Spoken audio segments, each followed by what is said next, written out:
Kung hanap nyo ay educational na gimmick sa bakasyon, pwedeng pasyalan ang Baluarte de Aluginsan sa Cebu na isang historical landmark. Kung food trip naman ang gusto, pumunta sa Alaminos at tikman ang kanilang longganisa. Makipasyal Pilipinas kay Joy Seki ng GMA Dagupan.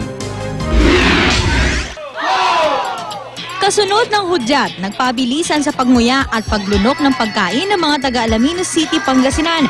Bahagi ito ng Alaminos Longganisa Festival. Bukod sa longganisa, kailangan ding ubusin ng mga kalaho ang kasama nitong kanin at panghimagas. Ang nanalo, nasimot ang pagkain sa loob ng 1 minuto at 30 segundo. Kaya ang mga manonood napabilib sa bilis niyang kumain. Can't. I'm full just watching. Thank you very much.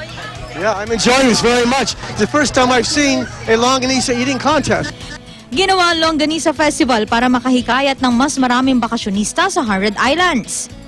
Kung longganisa ang bida sa Pangasinan, mga fruit wine naman ang alok ng Bacolod City sa mga turista. Ipinatikim pa sa isang tasting event ng iba't ibang uri ng wine. Ayon sa mga organizer, maraming mabuting epekto sa kalusugan ang pag-inom ng fruit wine, tulad ng pagpapababa ng risk ng heart attack at ilang cancer.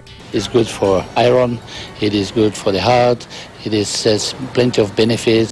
Pero syempre, hinay-hinay lang dahil masama naman sa kalusugan ang sobrang pag-inom nito. Kung magagawi sa Aluginsan, Cebu, huwag kakalimutan dumaan sa Baluarte de Aluginsan. Isa itong historical landmark na nasa likuran ng munisipyo at nasa tuktok ng isang burol. Sa halagang 10 piso, makikita ang mga natitirang bahagi ng dating fortress o tanggulan ng bayan. Ipinatayo ito noong panahon ng Kastila bilang depensa sa mga pirata. This place is amazing actually.